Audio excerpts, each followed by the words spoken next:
The world told me I was poor, but heaven declared I was wealthy. They said I had to hustle. Heaven said I had to speak. They told me to sacrifice and climb the mountain of man-made success. But the Spirit whispered, "Stand still and speak the word, and I will deliver it unto thee." I was not born to be a slave to the visible. I was born to command the invisible. And so are you. You may think you're watching this video to learn how to become a multimillionaire. But let me tell you the truth. You are already a multimillionaire in the realm of spirit. You do not become what you say, you reveal what already is by speaking it into form.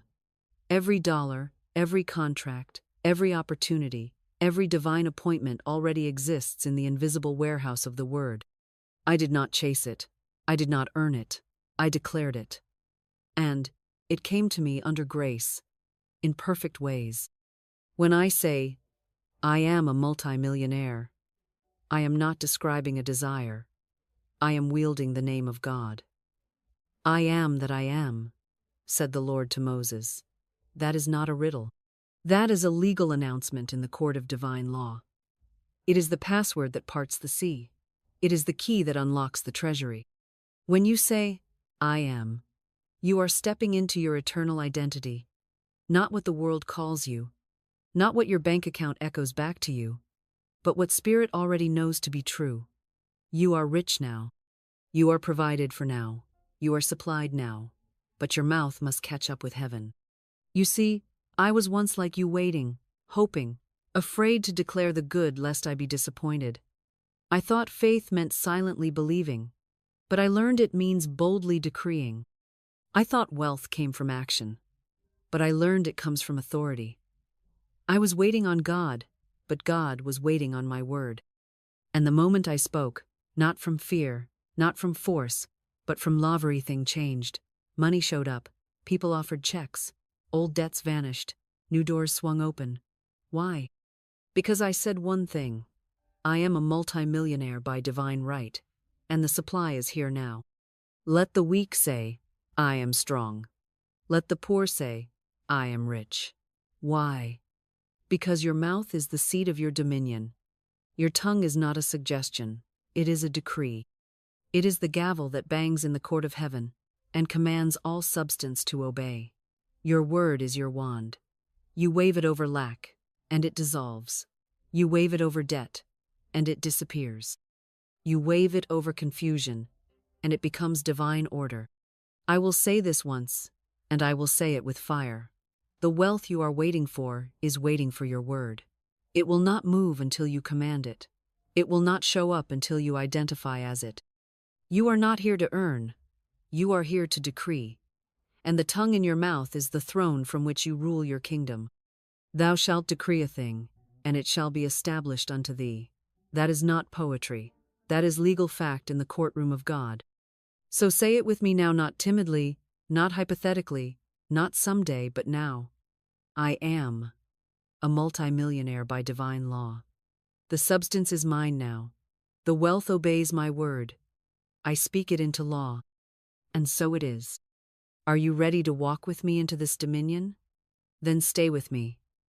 The world is about to watch you rise because you opened your mouth and spoke. Not from emotion, but from authority. Not from begging, but from being. Not from hope, but from law. Poverty is not a condition, it is a confession, a spell spoken over and over until the one who cast it forgets that they were the magician all along. Hypnotized by the illusion they themselves upheld with every whispered fear, every casual complaint, every declaration of, I can't afford it, every unconscious agreement with lack, limitation, and delay, never realizing that these words were not reflections of reality but the very architects of it, building brick by invisible brick, the prison of smallness that so many live in while blaming the economy, their upbringing, the news, the neighbor, the balance in the bank, when in truth it is not the lack of money but the misuse of mouth that sustains their bondage, for the world responds not to your need but to your word. You are not created to live at the mercy of numbers on a screen or coins in a jar. You were formed in the image and likeness of the Creator, whose first act was not to labor, not to hustle, not to negotiate, but to speak. Let there be light, and there was light. And that divine blueprint remains unchanged for you, beloved, for you have been given the same mouth, the same breath, the same authority to call forth what is unseen into what is seen.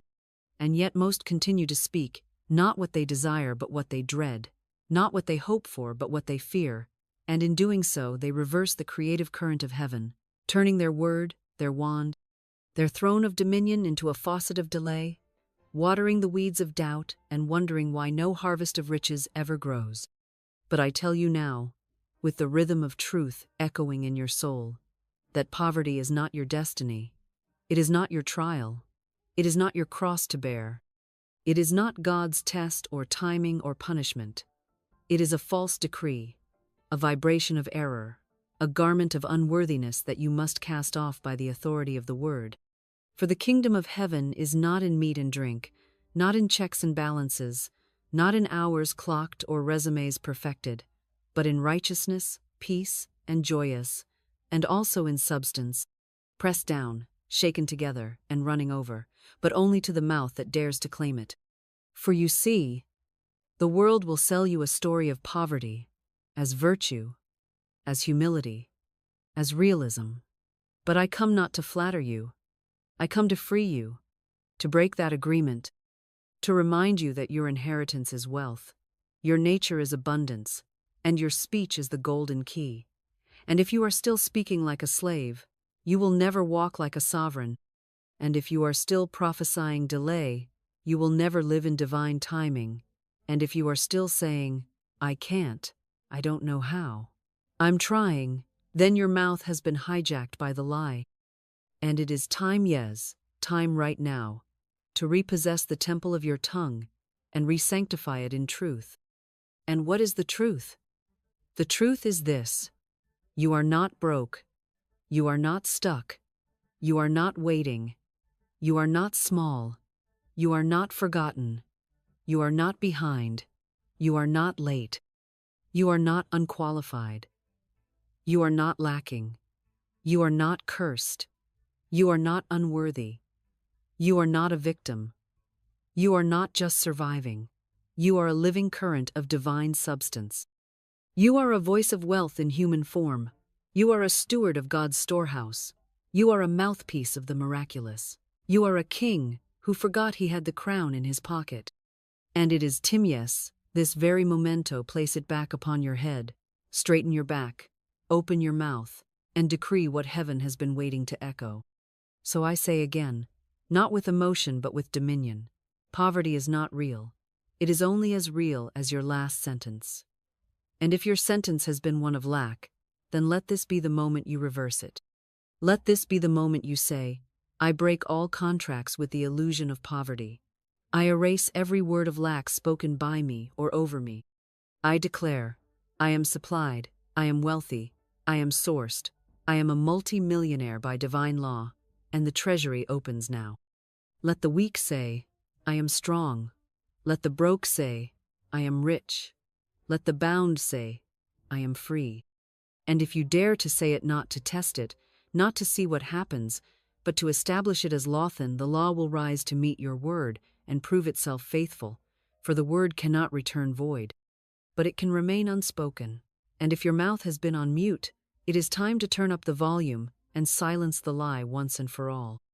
It did not begin with an investor, a mentor, a business plan, or a brilliant idea scribbled in the back of a notebook. It did not begin with an inheritance, or a spreadsheet, or a calculated marketing strategy, or a sudden lucky break that happened to land in the lap of a hustler working round the brow clock. It began, as all things of true wealth must begin, with a word, not a word of fear or frantic striving, not a word of probability or lukewarm hopefulness, but a word spoken in the rhythm of spiritual certainty, a word carrying the frequency of heaven, a word so aligned with divine substance that all of creation responded in obedience the way it did in the beginning when God said, Let there be, because you must understand, my beloved, that nothing formed was formed without the word, and if your wealth is to be formed, it must be spoken into formation.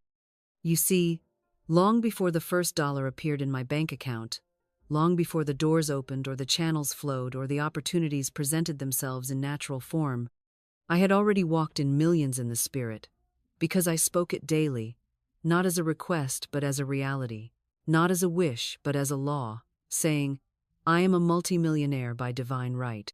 Not to impress the heavens or persuade some reluctant force to bless me, but to step into the vibration of what already was, to take my seat at the table that had been prepared for me since before time, to align my identity not with appearances, which lie, but with essence, which endures. And when I say the first million began with my mouth, I mean it quite literally, for nothing appeared in hand that had not first been issued by tongue.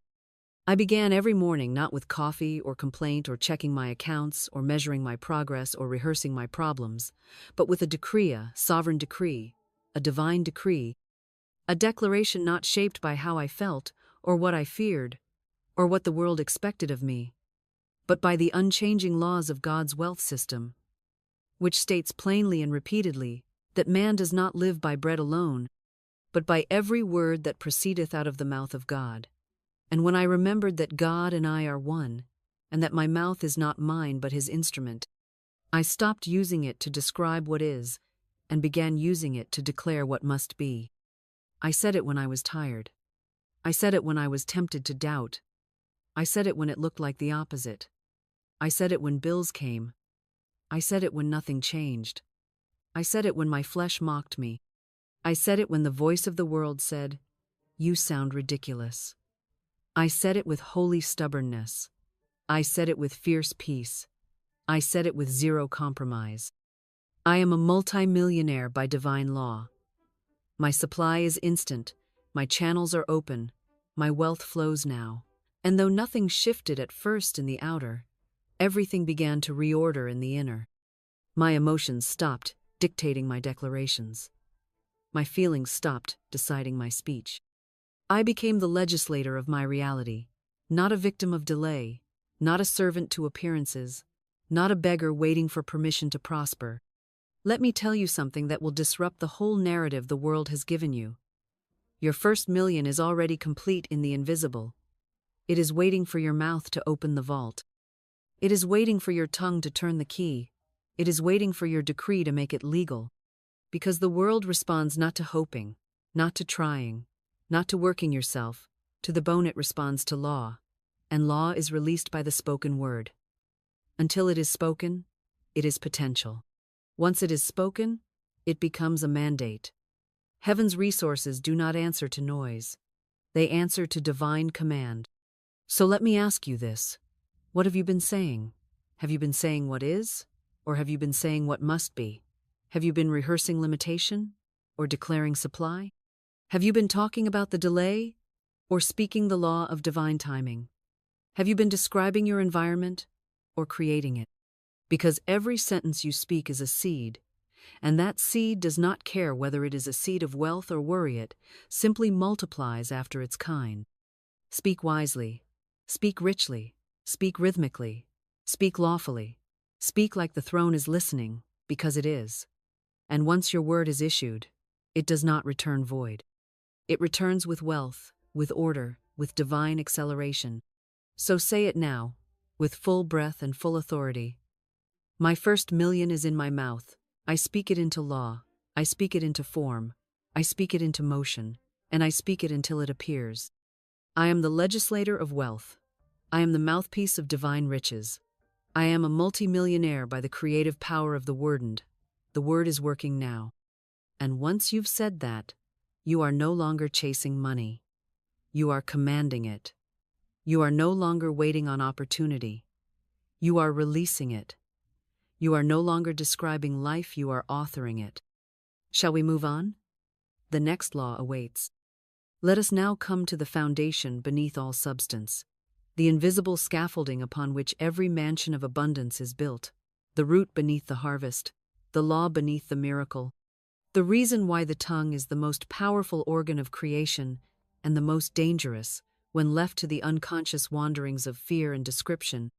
Because if you do not understand that your word is not merely language but legislation, not merely sound but spiritual statute, not merely affirmation but divine commandment, Then you will continue to speak as if your words are weak opinions, instead of royal decrees that shape the corridors of the unseen, vibrate through the ethers of substance, and summon into form the riches of divine supply itself. And I say this with the weight of heaven behind me. The word is not symbolic, it is structural. It is not a metaphor for action, it is the generator of manifestation. You have been taught by the world to wait for provision before you speak as one who has. But heaven demands the reverse: you must speak as one who has, in order to see the provision, because what is visible bows to what is vocal, and the word, when spoken in spiritual alignment, does not ask permission, it gives instruction. It does not describe the chaos, it establishes the cosmos. It does not repeat the problem, it overrides it with spiritual architecture. And this, beloved, is why Isaiah 55:11 was given, not as poetry, but as physics, as spiritual mechanics. So shall my word be that goeth forth out of my mouth. It shall not return unto me void, but it shall accomplish that which I please, and it shall prosper in the thing whereto I sent it. And if God has said this about his word, and if you are made in his image, then your word, when spoken from union with the Christ, within carries the same unfailing nature. Now understand. The word that returns void is not the word of law, but the word of fear, of complaint, of sarcasm, of idle speech, of emotional reaction, and such words are like arrows fired at fog. They create more confusion and reinforce the illusion of lack. But the word that returns full is the word that is issued like a royal edict, a legal utterance from the throne room of consciousness, spoken not from panic, but from posture, not from emotion, but from dominion, and that word carries with it an invisible instruction to the very fabric of reality, to align, to open, to yield, to create, to manifest. And when I speak of the spiritual physics of wealth, I am not entertaining metaphor. I am describing law. I am revealing the divine circuitry that has been ignored by those who believe the path to riches is purely action or intellect or inheritance or effort. But I declare to you today, it is voice before vision, word before wallet, decree before deposit, sentence before substance. And if you will stop treating your word like a hope and begin treating it like a gavel, if you will stop issuing apologies in your vocabulary and start issuing laws, if you will remove the language of uncertainty, of wondering, of victimhood, and replace it with the clear, rhythmic, non-negotiable declarations of truth that heaven cannot resist nor delay, then you will see what I saw. You will see the spiritual world open like a scroll. You will see divine connections appear that no strategy could have engineered. You will see payments arrive without human logic. You will see contracts handed to you without hustle. You will see opportunities whisper your name in rooms you never entered, because you will have spoken what the world calls impossible, and in doing so, you will override the world's laws with the higher government of divine law. This is why I say, your mouth is not casual, it is royal. Your voice is not harmless, it is legislative. Your sentence is not neutral, it is a supernatural assignment. Your word is not air, it is architecture. It is blueprint. It is force. It is law. And when you understand this, you will no longer speak as a servant describing the economy. You will speak as a sovereign commanding substance. And you will stop asking, "Can I afford this?" and begin declaring, "Every channel is open. Every supply is free. Every bill is met. Every dollar needed is already dispatched in spirit and appearing in form." So lift your voice now, not softly, not shakily, not with question marks, but with clarity and command, and say this, not as mimicry, but as mandate. My word is law. My word is wealth. My word is the opening of the treasury. My word is my inheritance, my authority, and my wealth generator. I speak what is true in spirit, and so it becomes true in matter. I legislate prosperity with my decree. My wealth begins, accelerates, and multiplies at the sound of my voice. My word returns with abundance. And it shall, because the treasury does not respond to wishers, it responds to speakers. There is something undeniable that occurs in the soul of one who finally stops speaking what they see and begins to speak what they are not, what they hope to be, not what they wish might come one day in the distant fog of effort and timing and coincidence, but what they already are in the invisible, what they are in the language of God, what they are in the eternal now. And that something is a collapse of delay, a collapse of waiting, a collapse of trying to make something happen, and a holy surrender into the rhythm of divine flow, where the word spoken in authority becomes the bridge between the realm of unformed spirit and the world of tangible wealth.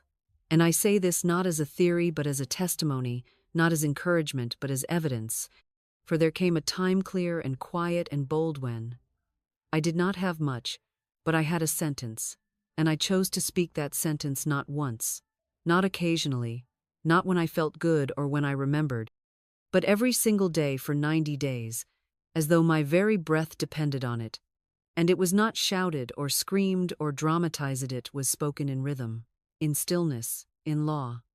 God is my unfailing supply. Large sums of money come to me quickly, under grace, in perfect ways. I spoke it not as a ritual but as a return to divine order, not as a performance but as a pronouncement, not to convince God but to align myself with what God had already ordained, that supply is not delayed, that money is not random, that the source is never blocked, and the channels are never truly closed except by the spoken doubts of man himself. And I chose for 90 days not to ask how, not to explain when, not to argue with appearances, not to check constantly for proof, but to speak the word, speak the word, speak the word, morning after morning, moment after moment, each time not trying to get something but remembering I already had it, and something sacred happened.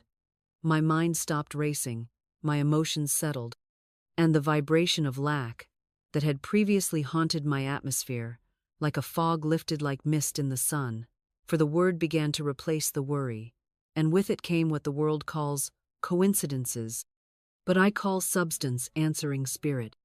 An unexpected refund appeared from an account I had forgotten, and then a client I had not spoken to in years wrote a check without request, and then opportunities emerged through channels I would never have designed or foreseen, and bills that loomed like Goliaths fell without battle, and I realized with awe and quiet joy that nothing was coming, it had always been circling, waiting for the atmosphere of permission, which is created by the spoken word. And I saw clearly that the money was not held back by economy or timing or effort or intelligence, but only by contradiction in speech. For once the contradiction ceased, and the word was made law by repetition and reverence and rhythm, the wealth obeyed. You may ask, was it hard? No, it was holy. Was it fast? It was faithful. Did it always feel like it was working? No, but the law does not ask how you feel. The law asks what you say, and what you say becomes the soil into which divine substance roots itself. And so I said it when I felt poor. I said it when I felt rich.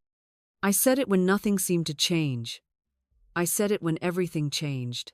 I said it when I wanted to quit. And I said it when the floodgates opened. And that, beloved, is how heaven trains a soul for wealth, not by striving but by speaking.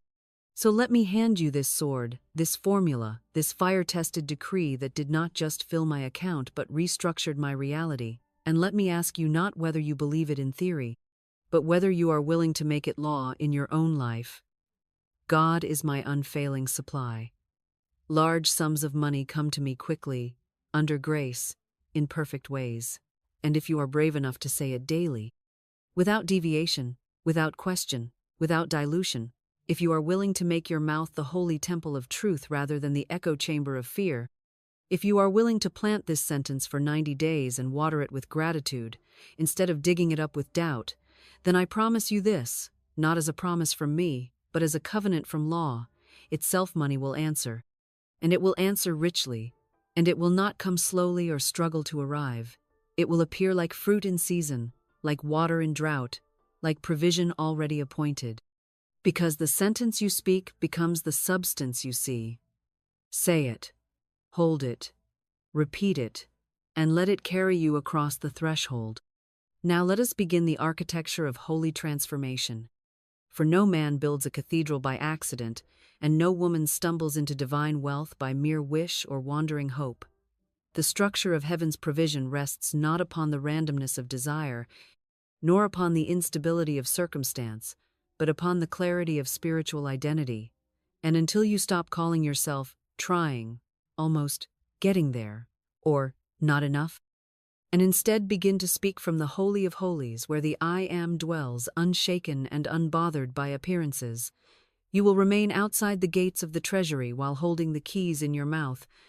And I say unto you this: the first divine habit of all who walk in visible wealth is the relentless, rhythmic identification with what is already true in spirit, even when it is not yet seen in form.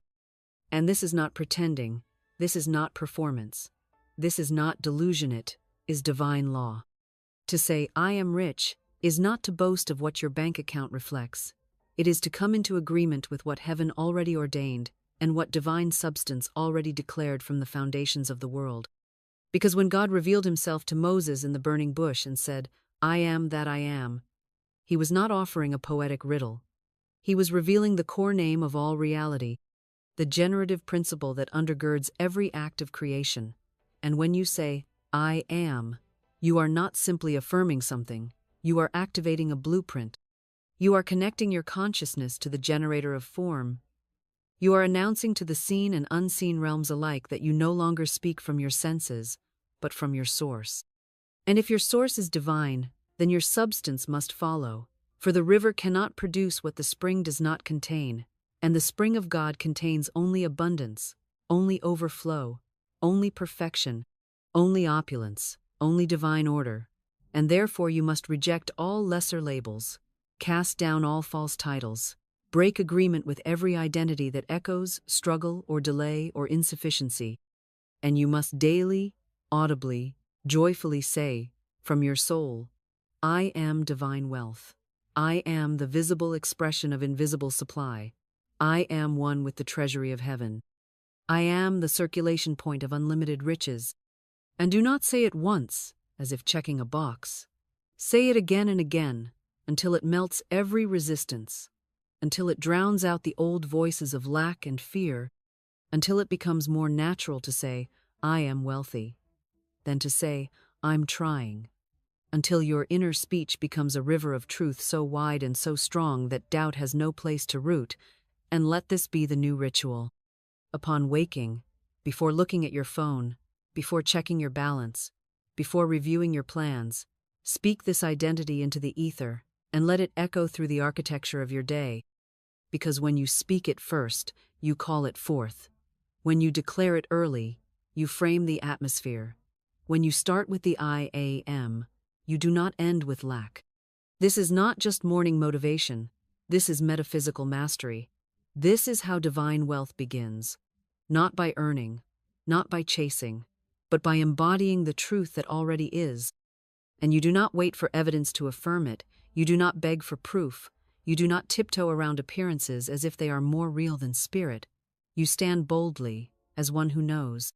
And you speak the thing you are, not the thing you fear, and you say it because it is law, and law does not negotiate, it governs.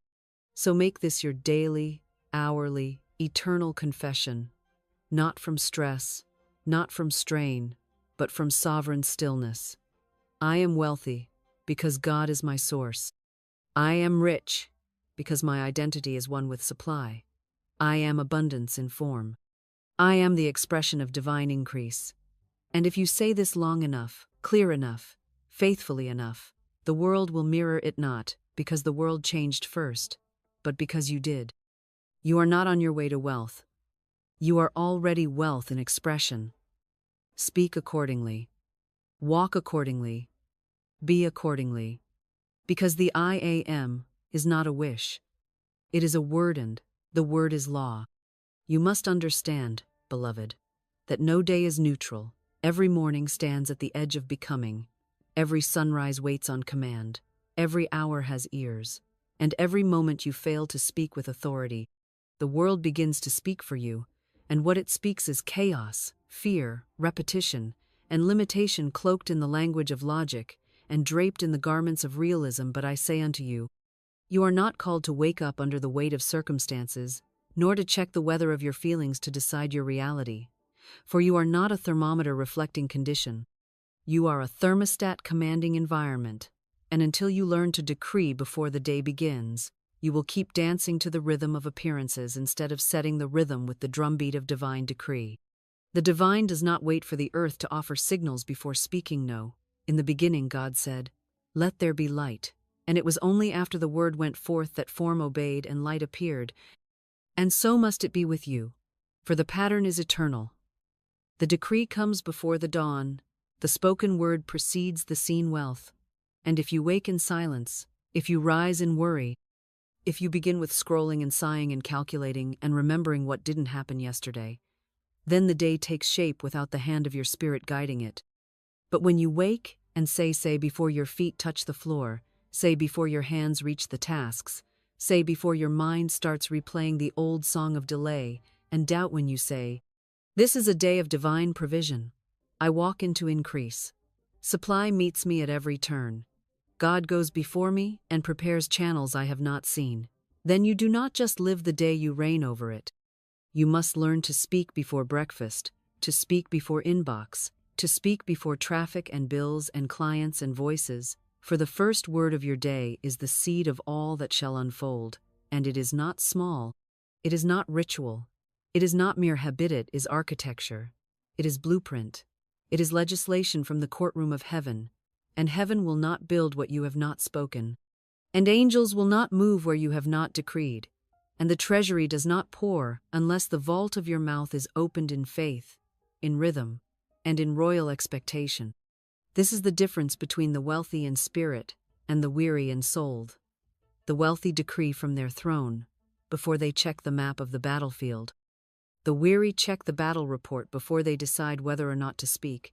But I tell you the truth, nothing on the battlefield matters when your word has already won the war. And so I charge you, rise up and rule, not with effort but with utterance, not with striving but with speech. And let your first act of the morning be a decree. Let your first breath be prophecy. Let your first sound be dominion. For the word made flesh begins as the word made audible. You are not here to react to your day. You are here to create it. And creation begins with command, not complaint. With divine instruction, not emotional reflection. So write it down now, your morning word, your first decree, the shape of your wealth spoken into time before time can resist it, and say it out loud, not once, but until the walls tremble and the atmosphere shifts, and heaven recognizes the voice of a son, of a daughter, of a king, who remembers that to decree is not ambition, it is alignment. And what shall you decree? Say it now and say it often. This day opens with favor. I receive divine instruction. Every appointment is divinely timed. Every dollar that belongs to me finds me now. My words call forth the unseen. My voice opens gates. I am met with increase and overflow before the sun sets. Say it like you mean it. Say it like it's law. Say it because it is law. Because the morning is not simply for coffee or calendars or clocks, it is the womb of the day, and the one who speaks first is the one who governs. And if you speak with fear, fear shall govern. If you speak with doubt, delay shall reign. But if you speak with authority, with divine I am certainty, then supply must follow, doors must open, and every step of your day will echo the decree that framed it. So decree before you do, speak before you step, command before you calculate, and you will find that the day is not your burden, but your servant. Speak it so, and it shall be so. There is a moment that comes to every soul who dares to walk by faith and not by sight. A moment when the winds howl and the appearances scream and the bills pile up and the phone remains silent and the doors look locked and the logic says turn back and the emotion says give up and the world says be reasonable and even your own mind whispers, what if it's not working? And in that moment, many who once spoke with boldness begin to retract, to tremble, to reverse their decree with the poison of hesitation and the betrayal of self-doubt. For fear always comes dressed in the garments of safety, always speaks with the voice of caution, always disguises itself as realism or preparation or prudence. But make no mistake, my dear listener, fear is not your friend, it is not your wisdom, It is not your intuition. It is a reversal spell, a silent assassin, a false prophet sent to sabotage your supply. And if you do not cast it out like a thief, it will undo every word you've sown, every decree you've planted, every channel you've opened with faith, and it will replace them with shadows that have no substance. For fear is a vacuum, and your wealth cannot dwell where it is not welcome. You must understand this, and I say it with the fire of spiritual urgency. The greatest contradiction to your spoken word is not what others say, not what the economy does, not what your past held, but what you entertain after the word has been spoken. For every doubt allowed after the decree becomes a leak in the pipe, a crack in the temple wall, a weakening of the structure that should have been indestructible. And so I charge you now, in the name of all that is true and eternal and aligned with divine law, cancel nothing with fear. Do not let your late-night worries reverse your morning prophecy. Do not let the sight of the bill undo the power of the spoken blessing. Do not let a delay convince you that heaven has denied you, for delay is not denial, and silence is not absence. And what looks like nothing is often the space where everything is forming, and the law never sleeps, and the word never fails, and your supply is on schedule even if you cannot see the calendar. Fear must be cast out, not reasoned with. You do not negotiate with thieves, and you do not debate with devourers. You rebuke them, you evict them. You speak against them until they tremble at the sound of your confidence. And what shall you say? Say this with me now, not as ritual, but as roar. I cast the burden of fear upon the Christ within, and I go free. I no longer fear not having enough, for I walk with the God who is more than enough. I no longer fear delay, for divine timing is perfect and never late. I no longer fear appearances, for I know the law is working beneath the surface. Let this be your holy protocol. Every time fear speaks, answer back. Do not let it have the last word. If it whispers, "What if it doesn't come?" you say, "It already has, in spirit, and the substance shall follow." If it hisses, "You're behind," you reply, "I am in divine alignment, and my supply runs ahead of me." If it dares to say, "There's not enough," you declare, "My source is infinite, and I live in overflow." You cannot afford to be polite with fear. It is not a guest. It is a trespasser. And divine law will enforce your eviction notice, but only if you serve it. Speak boldly. Speak without apology. Speak when you feel it and when you don't. Speak when the winds rise and when the house shakes. Speak even when your knees tremble, because the law does not respond to trembling, it responds to truth. And truth must be spoken louder than fear, every single time. So now make it your vow, your habit, your spiritual hygiene. Cancel nothing with fear, doubt nothing you've declared, rehearse no contradiction, and let fear find no place to land in your inner sanctuary. Your mouth is the altar, your word is the fire, and your faith is the fragrance that draws wealth like bees to honey.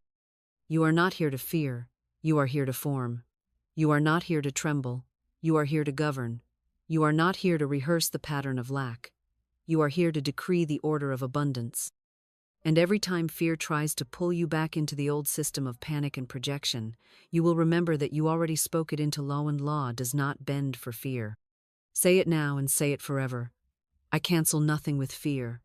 I water every word with faith. I live by law, not by feeling.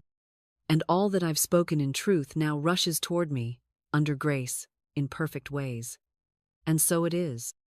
There comes a sacred shift in the soul of man when he ceases to speak from the tremble of his feelings and begins to speak from the throne of law, when he no longer waits for his emotions to be perfect before he proclaims what is already perfect in spirit, when he no longer seeks the approval of appearances before opening his mouth in power. For the law does not respond to emotion, it responds to instruction, and the word of power is not born in the realm of sentiment, it is born in the realm of certainty, in the realm where God himself said, "Let there be light," not because he felt light, not because the world looked light, but because he was light, and because he spoke from his own nature, not from the condition of the void. And if you are made in the image and likeness of God, and you are called to speak not what you feel, but what you know to be eternally true. even when your senses betray you, even when the bank statement lies, even when the phone is silent and the inbox is empty, and the news says panic, and the world says collapse, and your friends say be realistic. Even then, especially then, you speak from law and not from emotion. You see, emotion is a weather pattern, but law is the sky beneath it. Emotion is a passing wave, but law is the ocean floor. Emotion is the cloud that drifts, but law is the gravity that holds the earth in place. And if you try to build your wealth, your declarations, your supply, and your spiritual identity on the shaky scaffolding of emotion, you will be blown about by every gust of circumstance, by every late payment, every rejected proposal, every slow week, every unsupportive voice, every disappointing phone call. But if you anchor yourself in law, if you plant your feet in the immovable word that says, "Thou shalt decree a thing, and it shall be established unto thee," then it will not matter how you feel when you say it, because divine law does not require your mood, it requires your mouth. When you speak from law, you speak as one who commands the invisible. You speak as the general, not the soldier. You speak as the architect, not the bricklayer. You speak as the heir, not the orphan. You say, "My supply is constant because my source is eternal, even when the invoice arrives." You say, "My wealth increases daily because I am one with divine substance, even when your wallet feels thin." You say, "Money flows to me richly, rapidly, and repeatedly, even when the world tries to tell you to fear, because your word is not an echo of what is, it is a decree of what shall be." The law is not emotional. The law is precise. It does not ask, "How do you feel today?" It asks, "What have you spoken today?" And if your word aligns with divine truth, then heaven and earth begin rearranging themselves to reflect that word, not because you were emotional, but because you were in dominion. And let me say it plainly, the most powerful words I ever spoke were not the ones I felt deeply in my bones. They were the ones I spoke despite how I felt, the ones I spoke when I felt afraid but chose faith, when I felt empty but chose overflow, when I felt late but chose divine timing, when I felt forgotten but chose the throne of remembrance. And those words, those cold, firm, unshaken words worked miracles because they were rooted in law and not in feeling. And that is what must happen in you now. You must cross the threshold from feeling-led speech to faith-filled speech. You must decide that your tongue is not a thermometer, but a thermostat. You are not here to report on the temperature of your reality, you are here to set it. You are not here to speak about what is, you are here to speak to what must become. This is the ministry of the spoken word. This is the priesthood of your mouth. This is the architecture of divine wealth. So when the storm comes, you do not describe the rain, you speak to the sea, "Peace, be still." When the fig tree bears no fruit, you do not explain the lack, you say, "Never again shall you bear lack in my life." When the table looks empty, you do not mourn the absence, you say, "Thou preparest a table before me in the presence of mine enemies." And when your soul feels weak, when your body feels tired, when your heart feels weary, you say, "Let the weak say, I am strong." And the law hears you not because you were loud, but because you were legal, because you spoke from the court of divine truth and not from the feelings of the flesh. Let this be your covenant now. I no longer speak from emotion.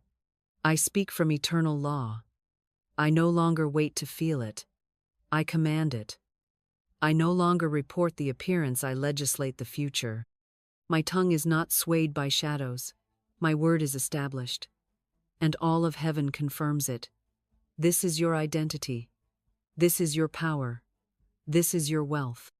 And it begins not in the heart, not in the mood, not in the motivation, but in the mouth that dares to speak law in the middle of lack. And so, I ask you now, what will you speak today? Will you repeat the emotions of yesterday, or will you legislate the overflow of eternity? Will you echo your fear, or will you declare your future? Will you wait for the feeling, or will you walk by faith? Because the word that made me a multi-millionaire did not begin as a feeling. It began as a law, spoken, unshaken, and fulfilled. So shall it be with you. Now let me tell you what happens when the word is not just a phrase or a positive thought or a passing affirmation whispered into the mirror with fingers crossed, but when it becomes the only anchor, the only law, the only ground you stand on, when all else has fallen away, and the word becomes the total government of your world. For there was a woman ordinary by the world's standards, extraordinary in the eyes of spirit, who found herself staring down an impossible deadline, her rent due in 10 days, no paycheck in sight, no client promising anything, no favor being shown, no human rescue coming through the usual channels, and everything in the natural said panic, said worry, said beg, said collapse. But she had read my words, she had studied the law, and when the temptation came to speak fear, to confess defeat, to narrate her lack to friends and family and circumstances, she chose instead to turn her face to heaven and her voice to law, and she declared, firmly and rhythmically, not just once but every morning and every night, "This is God's rent, not mine.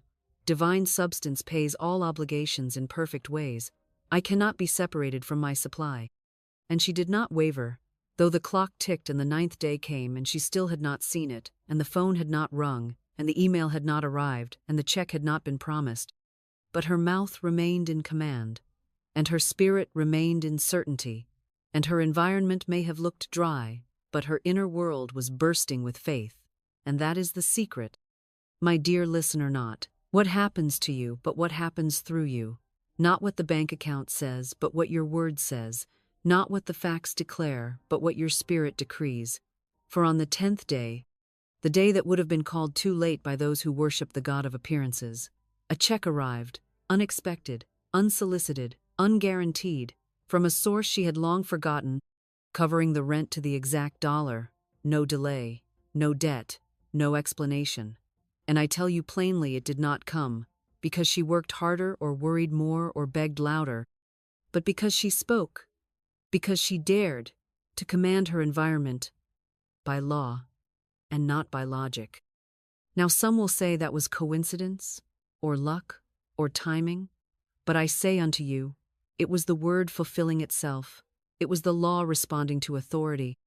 It was divine substance hearing the voice of its rightful steward and obeying, because the word never returns void, not when it is spoken in alignment, not when it is spoken without contradiction, not when it is spoken with joy, with conviction, with the assurance that what you declare with your mouth and believe in your heart and refuse to cancel with fear must come to pass, not by your toil but by your tongue. You see, the rent was never the problem. The amount was never the obstacle. The calendar was never the threat. The problem was never the lack, it was the lie of lack. The voice of fear that tries to enter the gate and dismantle your dominion. But this woman did what most will not. She spoke only what she wanted, multiplied. She addressed the issue with praise, not panic. She called it God's bill and therefore God's responsibility. And heaven always pays what heaven owes. And when the Lord is your source, no job, no person, no contract can bind your flow. For supply is not a paycheck, it is a presence. And it answers not emotion, not effort, but authority. And I wonder, beloved listener, if you will do the same, if you will stop speaking about the bill and start speaking to it, if you will stop saying, "I don't know how this will happen," and begin saying, "My words are the gate, and this need is already met."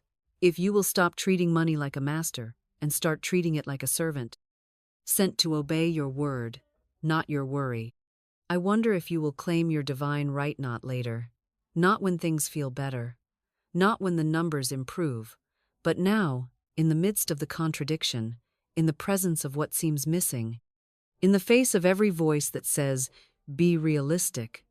I wonder if you will look at your own financial need and say what she said, with calm and with fire. This is God's rent. It is already paid. For the law has no favorites, only principles, and what worked for her will work for you. Not because she was lucky, not because she was better, but because she spoke it into law, and so must you. For the treasury is not accessed through begging but through boldness, not through crying but through commanding, not through feeling rich but through saying, "I am rich," even when the purse feels thin, even when the evidence is absent, Even when your heart trembles, say it still. Say it again. Say it daily. Say it hourly. Say it until the mountain moves, until the check arrives, until the rent is paid and the overflow begins and you realize it was never about the money. It was always about the mouth. So I ask you now, what is the rent in your life, and what will you say to it? What is the appearance of lack, and what decree will you raise like a scepter in the spirit? Will you speak as a victim of the economy or as the heir of divine treasury? Will you speak from fear or will you speak from your throne? Because the one who became a millionaire, the one who built an empire, the one who opened the floodgate, she had nothing more than you have now. She had only a word, and she spoke it, and it obeyed.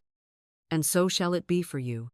There is a line in the sand, invisible to the eye yet absolute in its effect, a line that separates those who live by appearance and those who live by dominion, and this line is crossed not with effort, not with striving, not with more hustle or harder work or longer hours. It is crossed with the tongue, with the mouth, with the word boldly spoken in defiance of fear, in disregard of what the senses report, in rejection of the culture of complaint and the vocabulary of lack.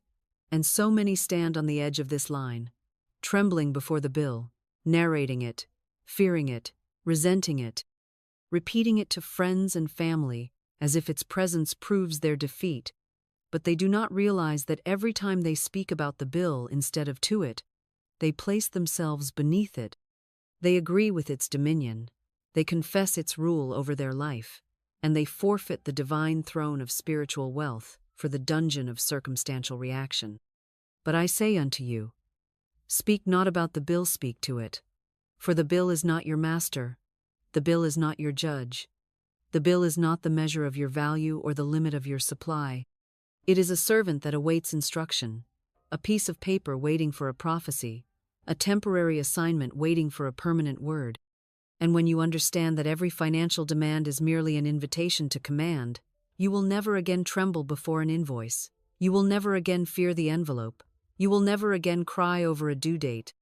You will lift your voice and say, with the boldness of heaven in your chest, "Bill, you are already paid. I thank divine substance that you are fulfilled in perfect ways. My supply meets you before the deadline, and I walk in total ease, total order, total provision." You see, bills are not curses. They are opportunities to exercise your royalty. They are not traps. They are triggers for truth. They are not evidence of failure. They are invitations to faith. Every invoice is a stage for the word to perform. Every debt is a doorway to dominion. Every financial appearance is just that, an appearance, a mirage sent to test whether you will narrate fear or command abundance. And let me tell you, I have seen with my own eyes the woman who turned every bill into a blessing by speaking joy over it, by laying hands on it, not with dread but with decree, saying, "You are evidence of divine expansion. You are already satisfied. I bless you and thank you and release you to be fulfilled by the invisible hands of God." And yes, some mocked her, some said she was delusional, some said she needed a better job, a better plan, a better backup strategy. But she knew what they did, not that the backup plan is always worse than the word, that the mouth of the faithful commands more than the hands of the fearful can ever gather. And month after month, when the bank said no, the word said yes. When the numbers said empty, the word said full. When the fear crept in, she answered it not with tears, but with truth. And the supply never ran dry, not because she knew the system, but because she knew the source, and she kept her mouth aligned with heaven, no matter what earth screamed. You must understand, money is not moved by worry. It is moved by word. It does not respond to panic. It responds to power. And when you look at the bill and speak about how impossible it feels, how heavy it seems, how unfair it is, how scary the amount is, you activate the vibration of lack, you call more bills to you. You magnetize the very thing you loathe. Because the universe does not judge your emotions, it multiplies your declarations. And if you call yourself broke, if you call the bill a burden, if you speak of not enough, then the law obeys you, and lack appears in full obedience to your tongue.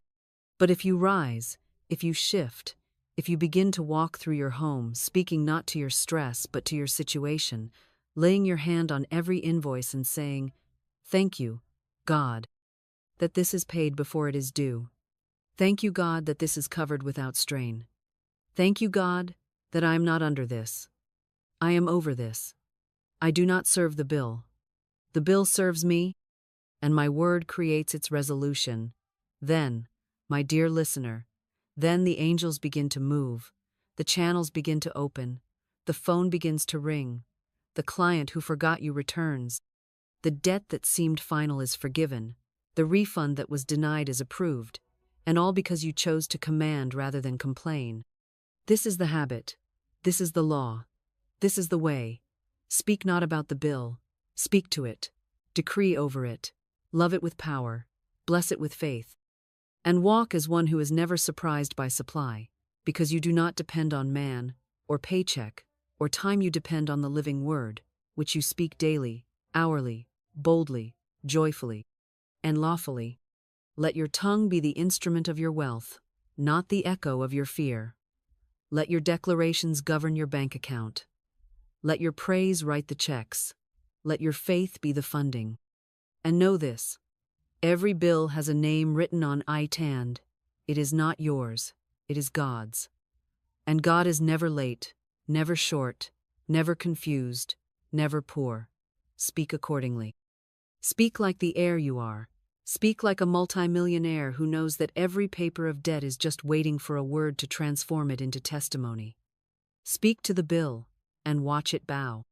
There is a line in the sand, invisible to the eye yet absolute in its effect, a line that separates those who live by appearance and those who live by dominion. And this line is crossed not with effort, not with striving, not with more hustle or harder work or longer hours. It is crossed with the tongue, with the mouth, with the word boldly spoken in defiance of fear, in disregard of what the senses report, in rejection of the culture of complaint and the vocabulary of lack. And so many stand on the edge of this line, trembling before the bill, narrating it, fearing it, resenting it, repeating it to friends and family as if its presence proves their defeat. But they do not realize that every time they speak about the bill instead of to it, they place themselves beneath it. They agree with its dominion. They confess its rule over their life, and they forfeit the divine throne of spiritual wealth for the dungeon of circumstantial reaction.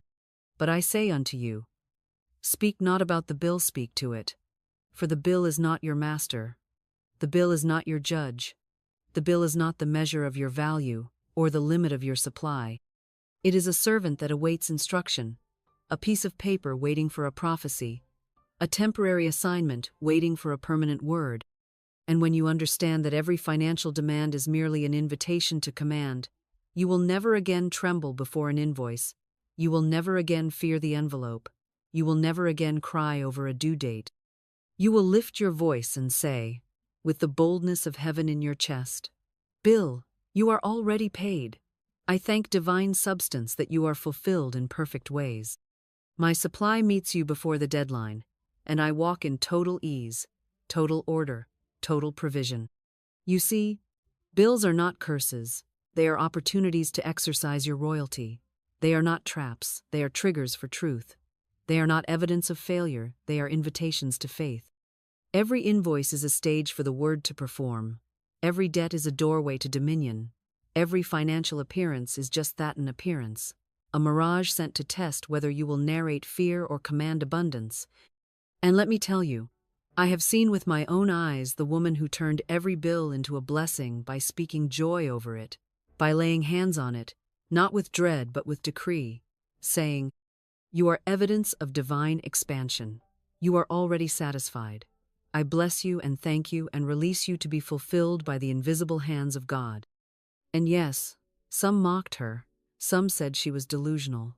Some said she needed a better job, a better plan, a better backup strategy. But she knew what they did, not that the backup plan is always worse than the word, that the mouth of the faithful commands more than the hands of the fearful can ever gather. And month after month, when the bank said no, the word said yes. When the numbers said empty, the word said full. When the fear crept in, she answered it not with tears, but with truth. and the supply never ran dry, not because she knew the system, but because she knew the source, and she kept her mouth aligned with heaven, no matter what earth screamed. You must understand, money is not moved by worry. It is moved by word. It does not respond to panic. It responds to power. And when you look at the bill and speak about how impossible it feels, how heavy it seems, how unfair it is, how scary the amount is, you activate the vibration of lack. You call more bills to you. You magnetize the very thing you loathe. Because the universe does not judge your emotions, it multiplies your declarations. And if you call yourself broke, if you call the bill a burden, if you speak of not enough, then the law obeys you, and lack appears in full obedience to your tongue. But if you rise, if you shift, if you begin to walk through your home, speaking not to your stress but to your situation, laying your hand on every invoice and saying, "Thank you, God, that this is paid before it is due. Thank you, God, that this is covered without strain. Thank you, God, that I am not under this. I am over this. I do not serve the bill. The bill serves me, and my word creates its resolution.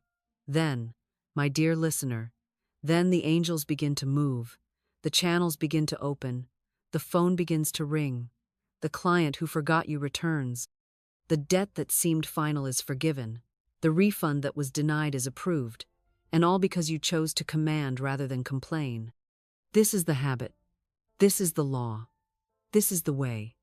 Speak not about the bill. Speak to it. Decree over it. Love it with power. Bless it with faith.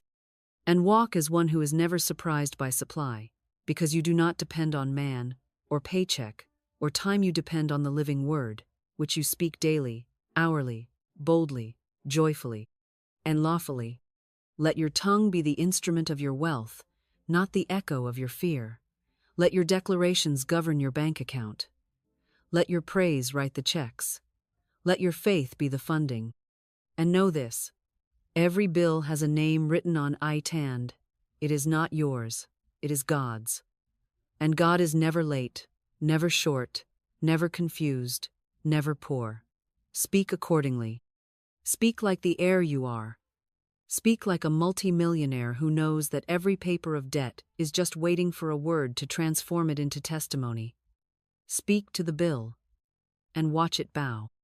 Now hear me, and hear me well. For this next truth must go deep into the sinew of your soul, must pierce the unconscious agreements you've made with fear, must dissolve the subtle betrayals you've committed against your own authority. Because it is not merely the words you speak aloud that shape your financial reality. It is the agreements you whisper in the back corridors of your inner speech, those silent contradictions that cancel the very laws you tried to activate. And I have seen it again, and again. A man will speak boldly at dawn, "I am wealthy, I am prospered, I am divinely provided for," and yet by nightfall, when the mail arrives with the bill, when the client delays the payment, when the expected check fails to appear on time, that same man mutters beneath his breath, "Why isn't this working?" Or says to his friend, "It always takes so long for me," or sighs into his pillow, "Maybe it's just not my time." And in that moment, his morning seed is plucked from the soil, his faith is interrupted by his fear, his decree is nullified by his doubt, and the angels who had begun their work now fold their wings and wait for a new order. Because the spiritual court does not operate on emotion, it operates on congruence. You cannot say, "I walk in wealth," and then speak as if you dwell in lack. You cannot declare, "Money flows to me freely," and then lament over prices or complain about inflation. You cannot speak divine identity in the light and contradict it in the shadows. Your words must match your walk, your tongue must echo your trust, your sentence must not be double-sided. And I tell you now, with the gravity of divine law behind me, inner contradiction is more dangerous than outer poverty, for a man can be broke and still align with truth. But a man who contradicts his word is a man who wars against his own wealth, who digs up his own seed, who locks his own gates, and then cries that heaven forgot him. This is why the scripture says, "A double-minded man is unstable in all his ways." James 1:8. And instability is not merely a condition of the emotions, it is a spiritual sabotage. a metaphysical fracture that leaks your power and delays your harvest. And so if you are to be wealthy by law, if you are to walk in the certainty of spoken increase, you must learn the habit of inner alignment, of spiritual integrity, of vibrational unity, where your mouth and your heart and your posture and your tone and your inner monologue all speak the same thing, not out of force, but out of divine agreement. This is what I call the holy mirror, where the inner world reflects the outer declaration, where the private thought does not betray the public word, where you say, "It is done," and mean it in every cell, every breath, every vibration. And I do not say this to burden you, I say it to free you, for once you stop the internal sabotage, once you refuse to speak against your own word, once you guard your tongue as you would guard a crown jewel, you will find that wealth responds not to your hustle, but to your harmony. So let me give you the antidote. Every time you are tempted to say, "It's not working," replace it immediately with, "It is working beneath the surface." Every time you want to ask, "Where is it?" declare instead, "It is on the way now, and nothing can stop it." Every time you feel the rise of doubt, say aloud, "My word is law, and the law cannot be broken." Every time someone tries to speak fear into your faith, respond not with argument, but with truth. I do not walk by appearances. I walk by revelation. And if your mind begins to chatter with contradictions, speak a louder word, not to argue with the noise, but to overwrite it, to reprogram it, to cast it out with rhythm and certainty. This is the discipline of the wealthy. This is the mastery of the spoken millionaire. This is the practice of divine wealth embodiment. And if you will be rich by law, not by chance, not by circumstance, but by divine alignment, then your voice must become one with your vision. Your declaration must become one with your inner knowing, and your speech must not waver, not falter, not bend to the winds of doubt, but stand like a pillar of fire, saying without hesitation, without apology, without contradiction, "I am rich. I am supplied. I am the living decree of divine abundance. And I speak no other law." Let this be your vow, to let no phrase escape your lips that you do not want multiplied, to let no murmuring live in your heart that you do not want echoed in your world, to become so single-minded in your speech, so unified in your tone, so aligned in your vibration, that the gates of wealth swing open not with resistance but with recognition, not with effort but with ease, because they know your voice, they know your word, they know your certainty, and they obey. And now we come to the bedrock, the root, the holy origin from which all substance flows and all riches recognize their master, the eternal truth that cannot be overstated and must never be underestimated, that who you say you are determines what the world gives you. That identity is not a passive inheritance, but an active decree, that until you rise in the boldness of your spoken name, your finances will continue to reflect confusion instead of clarity, echo back lack instead of abundance, for the universe is not responding to your actions, it is responding to your identity, and identity is always declared, never discovered, never given, never earned. It is spoken, it is chosen. It is assumed in the full spiritual authority of the I Am, which precedes all manifestation and undergirds all true wealth, because I tell you plainly and without hesitation, if your mouth does not know who you are, your bank account never will. Let us go back to the beginning, the truest beginning, the moment when God said to Moses, not, "I do," not, "I will," not, "I have," but, "I am that I am." And this is the divine root, the metaphysical seed, the eternal blueprint that has never changed, for the wealth of God is not in what he does, but in what he is, and the wealth of man, made in that image, flows not from his striving, but from his speaking, not from his earning, but from his declaring, not from his proving, but from his proclaiming. And when you say, "I am rich," you are not pretending you are participating, you are aligning, you are stepping into the architecture of heaven's code, and every angel, every force, every law of substance takes note. Do not be deceived by false humility, for it is one of the devil's most subtle poisons. This timid avoidance of saying what is true in spirit, just because it is not yet seen in matter. Do not wait for the appearance to claim the title, for the word must come first. That is divine order. The lie of the world is, once I have, then I'll speak. But the law of God is, once I speak, then I shall have. The wealth is not outside waiting for you to catch up to it. It is inside, waiting for you to agree with it. And until you say, with fire and finality, I am abundance. I am divine supply. I am the chosen steward of heaven's overflow. Your riches will remain locked, not because God withholds, but because your mouth has not yet used the key. And let us be clear. This is not ego. This is not bravado. This is not wishful thinking wrapped in spiritual language. This is spiritual dominion. This is sacred inheritance. This is metaphysical alignment. This is the law of creative command that says, the word is made flesh. And if you want to walk in a millionaire's flesh, you must first walk in a millionaire's word. You must say it when you feel it and when you don't. You must say it when the bills are stacked and when the balance is low. You must say it when your neighbors mock and your friends misunderstand. You must say it because it is truer than your situation, stronger than your surroundings, older than your upbringing, and more powerful than any history written by appearances. You must make it your habit, your ritual, your sacred mantle. I am wealth in action. I am abundance walking. I am divine money moving. I am the vessel through which God pours gold into this world. Say it when you rise. Say it when you rest. Say it in the mirror. Say it when no one is listening. Say it when the doubt tries to creep in. Say it not to convince others but to command reality, and reality will obey. For spoken identity is the throne from which all manifestation is ruled. If you speak as a beggar, life will treat you as one. If you speak as a victim, the world will oblige.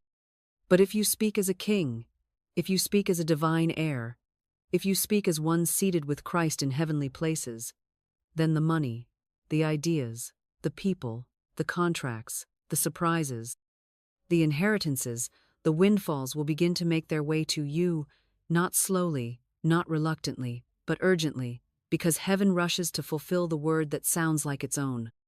You do not need permission. You do not need credentials. You do not need proof. You need only to remember your divine bloodline and speak accordingly. For it is written, let the redeemed of the Lord say so. Say so, child of God. Say it with power. Say it with rhythm. Say it until your atmosphere adjusts, until your cells believe, until your enemies are silenced, until your windows are opened, and your floorboards shake under the weight of divine increase. Speak it now. I am the wealth of God in human form. I am the overflow of the kingdom on earth. I am the voice that money recognizes. I am the identity that prosperity obeys. I am who God says I am, and that means I lack nothing. Say it once, say it often, say it forever, because this is the foundation. This is the frame. This is the furnace in which your fortune is forged. And once you speak it, once you truly inhabit it, once it becomes your tone, your tempo, your truth, there is no power on earth or hell that can keep the millions from answering your call. There was a woman, an artist not wealthy by appearance, not connected by social standard, not known by name in any gallery or circle of prestige, but rich in vision, rich in sacred hunger, rich in spiritual sensitivity, for she had studied the word, not with the casual eye of the curious, but with the fervent gaze of one who knew that her supply must come by spirit or it would not come at all.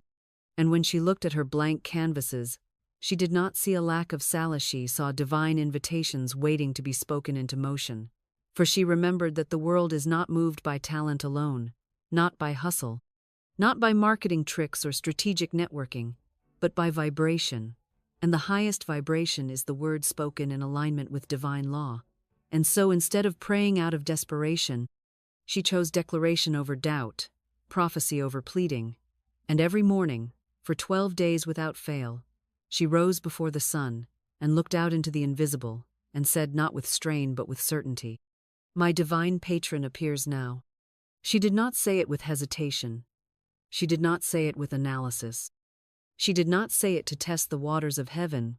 She said it as one who had walked through the fire of former lack and had come to know that the fire cannot burn the voice that walks in truth, that appearances cannot threaten the soul that commands with faith, and she said it because she had grown tired of small affirmations and polite hopes. She said it because she was ready for the heavens to move under the sound of her voice. And she knew deep in her bones that supply had nothing to do with who saw her work, or liked her posts, or mentioned her name in rooms she had never entered. That supply did not come from galleries or grants or gatekeepers, but from the throne of God itself. And that throne answers to faith, and faith is released by word, and the word becomes flesh when it is not contradicted. On the 13th day, the email came, not a pitch, not a maybe, not a request for a discount, but a decree of its own.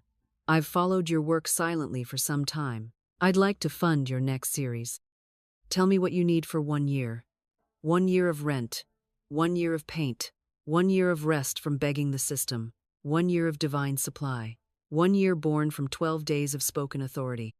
She did not sell her soul, she spoke her seed. She did not campaign, she claimed. She did not plead with a man, she positioned herself in law. And I tell you now, child of God, this story is not a rarity, it is a prototype. For it is not her talent that summoned the patron, it was her voice. It was not her brush, it was her boldness. And it will not be your resume that summons your wealth. It will not be your effort, your grind, your logic, your hustle, your degrees or your networking events, or your aesthetically curated feedsit will be your decree. It will be your tongue. It will be your spiritual identity spoken without apology or delay or contradiction. And if you will but take this principle and apply it not for 12 days as a gimmick, but as a covenant, then you will see that the patrons, the contracts, the inheritances, the collaborations, the divine surprises are already lined up in the invisible, waiting not for your perfection, but for your command. So declare it now. My divine patron appears now. And let it be more than words. Let it be the voice of heaven through your flesh. Let it be rhythm, not reaction. Let it be law, not longing. Let it be certainty, not suggestion. Speak it as a priest, as a queen, as an heir. And do not explain it. Do not wait for proof. Do not ask if it's working. Simply speak it. And watch what breaks open. Watch what finds you. Watch what obeys. For the universe is a servant to your decree. And your spoken identity is the address at which your wealth delivers its abundance. And now, beloved, now that you have tasted the weight and wonder of spoken power, now that your soul has risen from the ashes of disbelief and tasted the oxygen of dominion, now that your tongue has been reconsecrated, not as a servant of appearances, but as the throne room's own trumpet, it is time to build a rhythm, a holy cadence, a daily structure by which the law may respond, not occasionally, but continuously. For manifestation is not an act of emergency, it is the result of mastery. And mastery comes not through striving, but through rhythm, not through panic, but through practice, not through endless effort, but through divine repetition. So, I give you now a spoken sequence, forged not in hope, but in absolute metaphysical certainty, a pattern for 21 days, to be said aloud each morning and each night, and whenever fear rises or doubt knocks, or the old mind tries to reclaim its position as the loudest voice, you return to these words, not as a magic spell, not as a wish, but as law, as contract, as covenant, as the legal language of heaven that earth must respond to without delay and without option. For the law does not choose favorites, it only responds to faith released through the word. Speak now. God is my instant and unfailing supply. Say it slowly, not with rush but with reverence, not to get something but to become something, for every time you say it, you remind your cells that the source is not the job, not the invoice, not the bank app, not the market conditions, not the favor of man, but the favor of God, which is not seasonal, not temperamental, not delayed, not partial, but instant and unfailing. And when you say it daily, you are not informing the universe. You are informing your subconscious, your nervous system, your inner nation. That lack has been dethroned, and the true king of supply is now enthroned upon your speech. Then declare, I walk in rivers of money, flowing from the unseen. Not ponds, not trickles, not drops of desperation. Rivers abundant, fluid, steady, moving with force, fed by unseen glaciers of divine inheritance, coming not from the faucet of labor but from the floodgates of spiritual law, not from the hands of men but from the heart of God.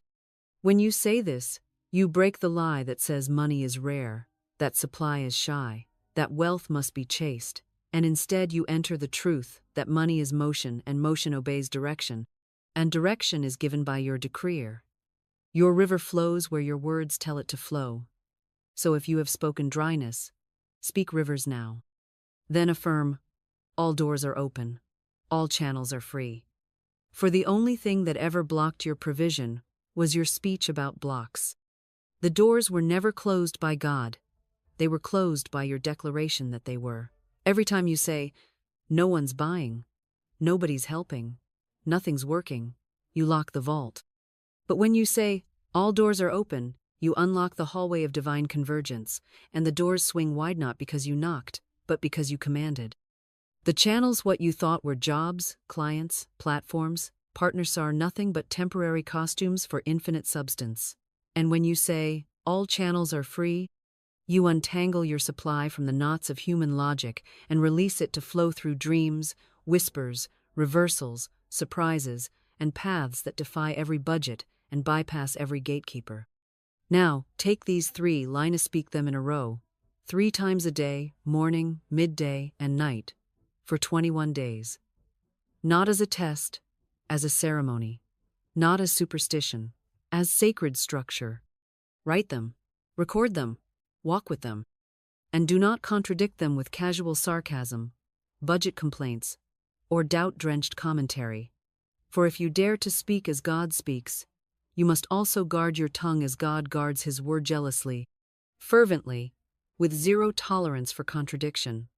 This is not about impressing the universe. It is about authorizing the law. And when you live in that kind of spiritual speech, not for a moment, but for a movement, not for a crisis, but for a covenant, you will see that money does not come by effort. It comes by word, and that multi-millionaire is not a result you achieve, but an identity you declare, assume, and then wear, in every tone, every syllable, every thought, every breath. Speak, and keep speaking. The law is already moving. Now I must give you a word of caution, not to frighten you, but to sober you, not to restrain your faith, but to preserve it. For many a man has spoken the truth in the morning, and then casually destroyed his harvest by noon with the dagger of doubt, dressed in the garments of humor. Many a woman has sown the seed of divine decree, only to uproot it with one sarcastic remark at lunch, one just joking comment about how broke she feels, one cynical laugh about how expensive everything is, not realizing that every jest is judged, every idle word is counted, every laugh that mocks abundance is a lash across the face of the law. For the subconscious does not know when you are joking, and divine substance does not negotiate with sarcasm. For to heaven there are no such things as throwaway phrases, no such things as just being real, no such things as venting for a minute. Because the law of the spoken word is exact, it is legal, it is immediate, and it records every syllable as a command to shape the invisible into the visible. And if your declarations are followed by contradictions, whether through humor, pessimism, or emotional convenience, you become double-minded. And the scripture is clear that a double-minded man is unstable in all his ways. You must understand this. Humor that mocks wealth, that ridicules prosperity, that speaks lightly of being poor, being broke, just surviving, is not harmless. It is a curse disguised as comedy. It is fear disguised as relatability, and it is a spell that places a ceiling over your own supply, for you cannot call in rivers while joking about drought, you cannot affirm open doors while laughing at closed ones, You cannot expect abundance while entertaining yourself with scarcity language. And yes, even the passive phrases, "It's too expensive," "Must be nice," "I wish I could afford that," they are not innocent. They are not neutral. They are permissions granted to lack to linger. They are open windows through which poverty creeps back into the house you tried to sanctify with truth. Let your mouth become a temple and not a tavern. Let your speech be priestly, not punchline-filled. Let your every phrase pass through the filter of, "Do I want this multiplied?" For your words are not only seeds, they are blueprints, they are hammers, shaping the architecture of your tomorrow. And every time you joke about lack, you extend your lease in the wilderness. Every time you complain for comfort, you delay the promised land. Every time you choose realism over revelation, you trade eternal law for temporal logic. And it will cost you quietly, slowly, but severely. The world may applaud the self-deprecating humor, may laugh with you when you diminish your worth, may find you relatable when you speak scarcity, but the law is not applauding. The law is not laughing. The law is not moved by how socially comfortable you are. It is moved by how spiritually aligned you are. And alignment requires purity, not perfection, but purity. A pure tongue, a pure intention, a pure expectation that does not dance with doubt, in the name of being real. So cleanse your vocabulary. Evict every phrase you would not want made flesh. Remove every line you would not want echoed by angels. Refuse to speak in a way that you would be ashamed to hear broadcast in heaven's courtroom. Speak only what you want to live in. Speak only what you want to hold. Speak only what you want your children to inherit. For your words do not just shape your money, they shape your lineage, your legacy, your spiritual DNA. And what you laugh at now, they will struggle with later. This is not a small matter. This is not about positivity. This is about spiritual jurisdiction. And when you treat the tongue as holy ground, when you speak not as a comic but as a king, not as a realist but as a revelator, not as a victim but as a vessel of divine dominion, then and only then will your decrees take root and multiply without sabotage. Speak with sobriety, and joy shall follow. Speak with reverence, and riches shall respond. Speak with honor, and heaven shall have no choice but to pour out a blessing so rich there shall not be room enough to receive it. Now listen closely, and let this truth anchor itself in the hidden chamber of your spirit, for it is not new, and yet it is always new to the one who truly hears it for the first time. With the ears, but with the soul. Wealth does not arrive before the word. It never has, and it never will. For in the eternal economy of God's kingdom, the spoken word is always the pioneer, always the forerunner, always the divine trumpet that clears the invisible path. And every form of increase, every dollar deposited, every door opened, every check received, every opportunity arranged, every unexpected windfall, every gift, every raise, every inheritance, is nothing more than the echo-obedient response of the word that was sent before it, the word that walked ahead, the word that struck the ground of the unseen like a rod of power and commanded the soil to bring forth the harvest in due season. From the beginning, this has been the pattern. Before there was light, there was, let there be. Before Lazarus walked, there was, come forth. Before the storm ceased, there was peace, be still. Before the loaves multiplied, there was blessing spoken. Before creation unfolded, the Spirit of God hovered, and the Word of God was voiced. And so it is with your wealth, with your supply, with your financial restoration, with your generational overflow, with your divine compensation. It cannot and will not appear until the word has been spoken, until the tongue has summoned it, until the voice has claimed it, until your decree has gone out into the spiritual ether like a legal command in the courtroom of heaven. I tell you again, the word does not come after. The word is not commentary. The word is not reaction. The word is first. Always first. It is not poetic. It is not symbolic. It is law. And when you realize that every dollar in your future is waiting behind the veil of, it is spoken, when you accept that nothing moves until you move your mouth, When you believe that your life is not funded by your labor, but by your language, you will stop waiting for a breakthrough, and you will begin issuing divine orders from the throne room of your authority. You will stop checking the bank account first and start checking the atmosphere of your words first. You will stop watching what the world is doing and start watching what your word is building. For your word builds worlds. Your word shapes substance. Your word rearranges the invisible to match the identity you claim. And when you begin to speak from the foundation of I am, when you begin to decree not as a hopeful beggar but as a divine ambassador, when you stand not in the vibration of wanting but in the vibration of being, then supply begins to stir. Then divine channels begin to move. Then provision begins to seek you out. Not because you hustled for it, not because you earned it, not because you were qualified in man's system, but because your word went before you and called the money by name, called the opportunity by name, called the favor by name. And like sheep hearing the voice of their shepherd, they began to run toward you, because you finally spoke in the frequency of dominion. You finally aligned with the original law. You finally treated your tongue as the scepter of wealth it has always been. This is the revelation that changes everything. This is the revelation that silences fear, annihilates delay, dissolves the illusion of poverty, and replaces it with divine clarity. You are not becoming wealthy, you are already wealthy in the spirit, and your word is the bridge that brings that wealth into visibility.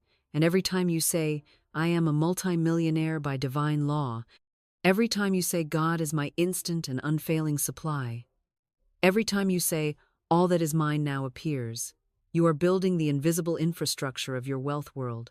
You are pouring the foundation, raising the walls, opening the gates, establishing the currency of heaven to flow into the earth through the power of your decree. So speak now.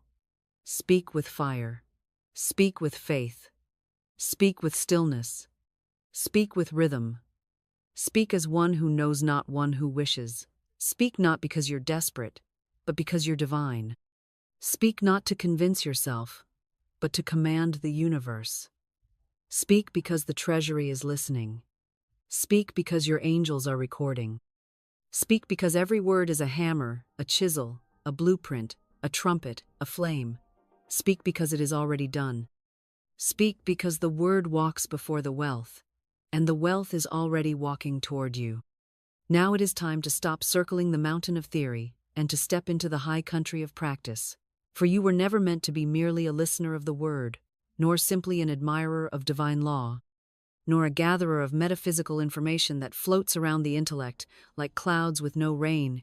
You were meant to be a doer of the word, a vessel of the word, a speaker of the word, and above all, an embodiment of the word made flesh, because the word cannot work for the one who watches it as a philosophy, but only for the one who dares to wield it as a sword, to wield it as a staff, to wield it as the rod of dominion over every dry field, every empty cupboard, every unpaid invoice, every generational pattern of just enough and almost made it and barely surviving. So I say to you now, not as suggestion but as divine instruction, write your decree.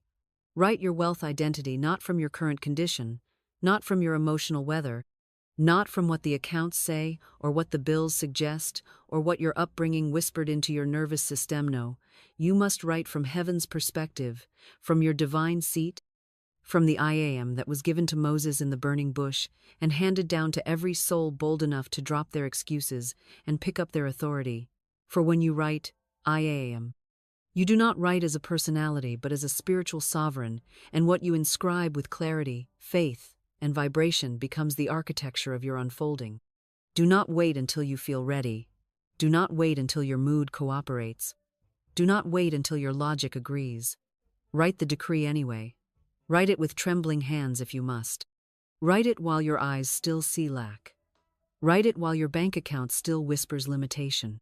Write it not as a lie, but as a higher law, not as wishful thinking, but as kingdom ordering, not as motivational fluff, but as holy alignment.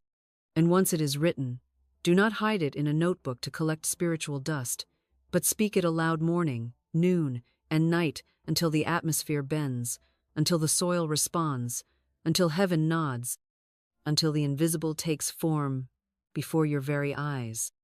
Say it before you check your phone. Say it before you check your email. Say it while brushing your teeth. Say it before every meeting, every payment, every step into the world. Say it in rhythm. Say it with reverence. Say it like a priest and a queen and a king and a prophet and a child all at once. Say, I am the steward of divine wealth. I am the circulation of supernatural prosperity. I am the trusted channel of abundance. I am a multi-millionaire, not by striving, not by begging, not by hustle, but by divine law. And when the doubts rise up to mock you, ignore them. When the voices say, "Who are you to say such things?" rebuke them. When your old identity knocks on the door of your mind asking for attention, for safety, for approval, do not let it in. Speak louder, speak bolder, speak truer. Because you are not speaking to impress yourself. You are not speaking to sound spiritual. You are speaking to align your soul with the throne. You are speaking to command the elements. You are speaking to override the history. You are speaking to activate the kingdom. For when you say, I am, you are not asking, you are establishing. You are not hoping, you are legislating. You are not predicting, you are birthing. And the more you speak, the more the path clears. The more you decree, the more the patterns break. The more you affirm, the more the invisible begins to bend toward you, not out of pity, not out of coincidence, but because the law cannot do otherwise. The law is not emotional. The law is not conditional. The law does not care if you're crying or doubting or unsure, it simply obeys the rhythm of the spoken word. So write your decree today. Speak it with fire. Speak it with stillness. Speak it with unwavering identity. Say it before the check comes. Say it before the contract appears. Say it before the job shifts. Say it when you are laughed at. Say it when you are alone. Say it when you are tired. Say it when you feel nothing. Say it until the atmosphere yields. Say it until the evidence arrives. Say it because your tongue is no longer a slave to circumstance. It is now the architect of divine substance. Say it now. Write it today. And let the treasury of heaven, which has waited in stillness for your command, begin to move mountains in your name. And now, beloved soul, hear me not with your ears, but with the center of your spirit, with the marrow of your being, with the breath that remembers Eden and the silence that still knows God. For we have come to the end of this spoken journey, not to close a chapter, but to strike a match that sets your world ablaze with supernatural order. Because you were not born to bow before lack, nor to chase coins like a beggar in the marketplace of men, nor to shrink your divine inheritance into budgets of survival, but to rise, to reign, and to speak as one who remembers where they came from and what kingdom they represent. For the treasury of God has always heard your voice, but it waits for tone, for confidence, for law.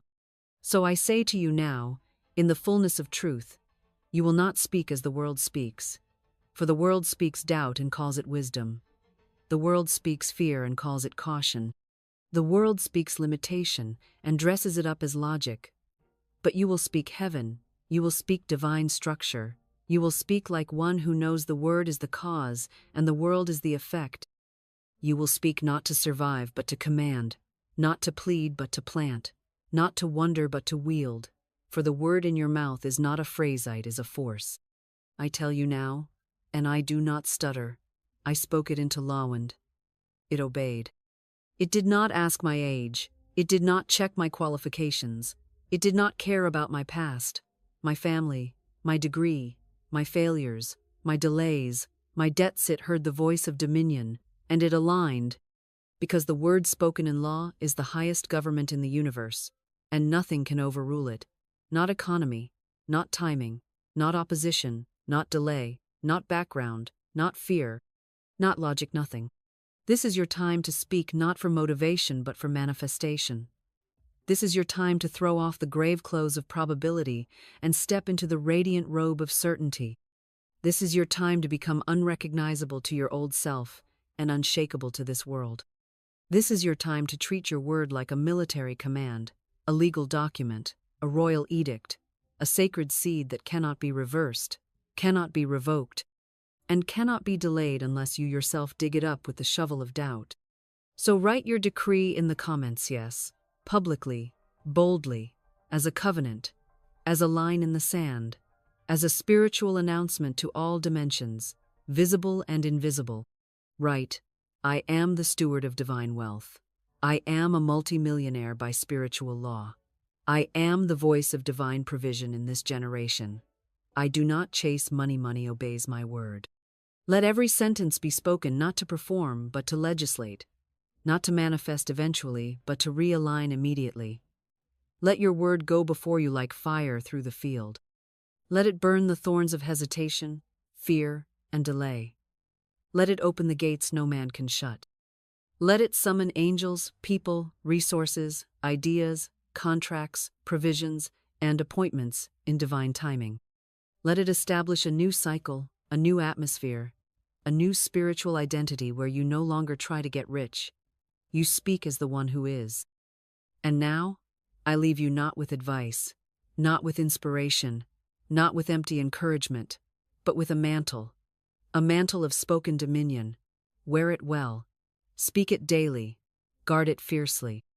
Because when your word becomes law, the world must bend, and it will, and it has, and it already is. Comment your decree. Subscribe to stay in this rhythm of divine remembrance. And walk in your wealth not because you hoped, not because you tried, but because you spoke it into law. And law never returns void.